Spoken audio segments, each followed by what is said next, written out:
પ્રાયોજક છે cancer healer center, a new beginning. Vijapur Mehsana ડાભલાની નિકિતા પટેલ નામની યુવતી પણ ગઈ હતી યુરોપ, જ્યાંથી નિકિતા પરિવારની જાણ બહાર અમેરિકામાં પ્રવેશી. અમેરિકાથી ડિપોર્ટ થવાની માહિતી મળતા પરિવારને થઈ જાણ. યુવતીના પિતાએ અમેરિકન રાષ્ટ્રપતિ ટ્રમ્પનો નિર્ણય ખોટો ગણાવ્યો. અમેરિકાથી પરત મોકલાયેલા ગુજરાતીઓમાં વિજાપુરના ઘણા લોકો સામેલ.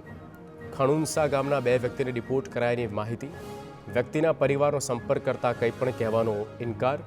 ડિપોર્ટ કરાયેલ વ્યક્તિના પરિવારે પણ મૌન ધારણ કર્યું.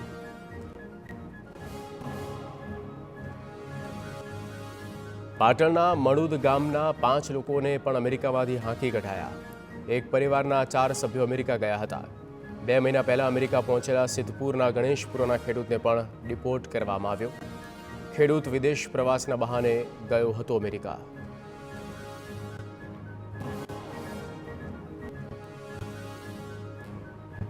ખેડાના નડિયાદના રહેવાસીને અમેરિકાથી ડિપોર્ટ કરવામાં આવ્યા. અમેરિકામાં ગેરકાયદે રહેતા સ્મિત કુમાર પટેલને ભારત પાછા મોકલવામાં આવ્યા. ટીવી9 તપાસમાં સ્મિત કુમારે જણાવેલા સરનામા પર કોઈ મળ્યું નહીં. સ્મિતના પરિવારે મીડિયાથી દૂર ભાગવાનો પ્રયત્ન કર્યો.